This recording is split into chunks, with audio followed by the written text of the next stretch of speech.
Hello guys, good evening, good morning, and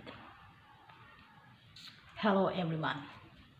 Ayan po, I just want to share lang po yung aking blessing for today. Ayan po ang aking mga supply. Ayan po, 6 box of Barista Cafe, and dito po yung pangpa. Lagay ko po yan sa mga karne. At ito naman po ang curry. At ito naman po ang downy. Yan po. At ito naman po yung shampoo. Ito po yung shampoo namin. Yan po. Ito po. Yan po.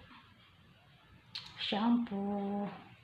At ito naman po yung aking food for breakfast. Tinapay like pandesal in the Philippines. So, I just want to share lang po sa inyo. Ayan po. Ay almost 6 months na po yung kape na yan. Kasi 100 pieces po ang laman yan. Kaya lang po, siyempre, winter is coming na po. Kaya sale na po ngayon. Yan po, bumibili po talaga sila. It is all my stuff. Thank you for watching. God bless everyone. Bye-bye. I love you all.